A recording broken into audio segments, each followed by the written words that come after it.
नमस्कार, आप सभी का स्वागत है राष्ट्रीय जगत विजन न्यूज पर। मैं हूं आपके साथ रागनी वर्मन। छत्तीसगढ़ के उप मुख्यमंत्री विजय शर्मा आज सुबह रायपुर के एक निजी अस्पताल पहुंचे, जहां उन्होंने बीजापुर जिले के उसूर थाना क्षेत्र अंतर्गत करेगुट्टा पहाड़ी में हुए आईडी ब्लास्ट में घायल पुलिस जवानों से मुलाकात की। इस दौरान उप मुख्यमंत्री ने घायल जवानों का हालचाल जाना और चिकित्सकों से उनके उपचार की स्थिति की विस्तृत जानकारी ली। उन्होंने जवानों के परिजनों से भी बातचीत कर उन्हें भरोसा दिलाया कि सरकार हर कदम पर उनके साथ है।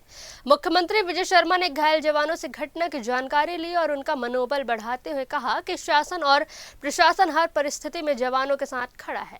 उन्होंने अस्पताल में मौजूद अधिकारियों और डॉक्टरों को निर्देश दिए कि जवानों को बेहतर और समुचित उपचार के लिए सभी आवश्यक व्यवस्थाएं सुनिश्चित की जाएं।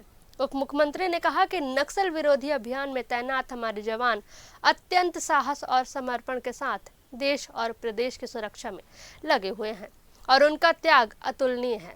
गौरतलब है कि 25 जनवरी को बीजापुर जिले के उसूर थाना क्षेत्र अंतर्गत करेगुट्टा पहाड़ी में एक के बाद एक कुल 6 आईडी विस्फोट हुए थे। इन विस्फोटों की चपेट में आने से डिस्ट्रिक्ट रिजर्व गार्ड यानी डीआरजी के 12 जवान घायल। फिलहाल इस खबर में बस इतना ही। देश प्रदेश की खबरों से अपडेटेड रहने के लिए हमारे चैनल को सब्सक्राइब करें और नए खबरों की नोटिफिकेशन के लिए बेल आइकॉन जरूर दबाएं। नमस्कार।